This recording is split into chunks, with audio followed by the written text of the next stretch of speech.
What's up?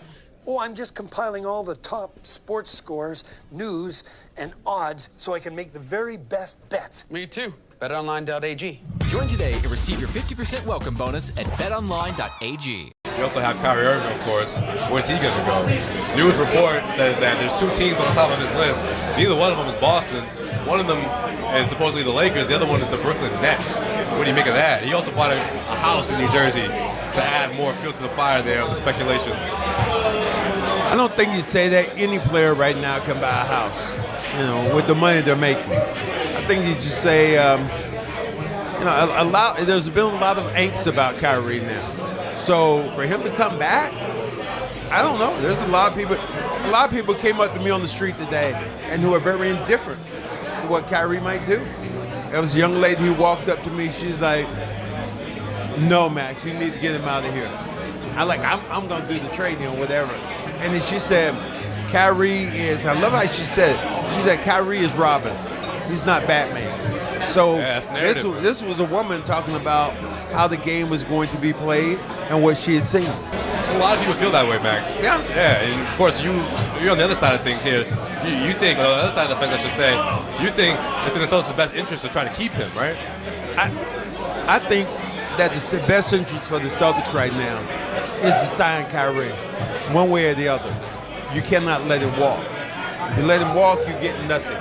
If you are able to sign and trade him, you go hand in hand. You're able to give him his money, $250 million, and at the same time, you might be able to sign and trade and get some value back for him. So I think Kyrie still can be a valuable asset.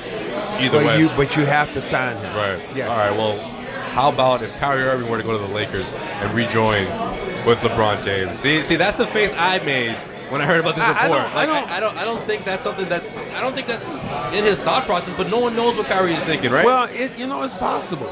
Maybe he can go back there. But I still think I don't care what the look is. Was it a good look for Kevin Durant when he decided to leave? No. But he won multiple championships. Anyway. Players are going to do what they're going to do. And at the end of the day, I wish Kyrie Irving the best. This is what all us old school players wanted back in the day, was to have the ability to make your own decision about where you want to play.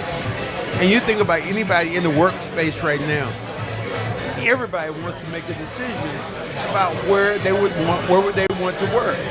Why should NBA players be so different, or any other player be so much different about what he wanted to do with his future and where he feel more comfortable working? I just think, we talked about this a week ago, or I think it's 2 weeks last time we got together, or one of the last times we got together. I just think at this point, with the way we've seen what happened to LeBron, the way we've seen the way Durant went through what he went through, right, like you said, they did grab championships. No one's going to forget that. But people are still going to remember the way they went about it. And if you're Kyrie Irving, or at least from my perspective, looking at things the way he moves, wouldn't he want to be different? Isn't Kyrie Irving always that guy that wants to be different? Doesn't he want to say, look, I can be a Batman? That he can speak to people who don't believe that he can be a number one option? Essentially, if you leave Boston and you make a move like that, you're saying to everyone that, you know what, I'm going to join this guy, grab a couple more championships. Maybe you've seen the light. And it'll be 1A and 1B. Maybe you believe that things have changed. Did you ever think that Kyrie Irving was going to call LeBron James and apologize? About what happened and younger players. So it didn't shock me. To me, it did, because if you have this much gall about you, this much pride, all these things about you, you're the hell with LeBron James. But I think that Kyrie Irving has had a taste of reality, looking how the Eastern Conference is, how people view him. I still think he's one of the best players in the game. But there's a lot of angst right now here in the city right now about Kyrie Irving. If he does leave, is it fair to say, or at least fair to assume, that he realized, like you said, this past season, that he can't be a number one on the championship team? Is it fair to assume that? Is he scared to take on that tall task? I don't think he's scared to take on it. I think that he had a bad season. Well, at least in Boston. And I think it was a bad mix for everybody this year. We're in the beginning of the year. I thought this team, Jaylen Brown said, we want to win 2, 3, 4 championships. That was ridiculous. I couldn't believe he said that. And by saying that, he just looked at this team the way they were. He was one shot away from getting to the finals. They were a couple years ago. And if you add 2 max players coming back, you automatically saying, oh my God, we're going to play well. This team never really hit their stride. They never played like a team. They played like a collection of players, but not a great team.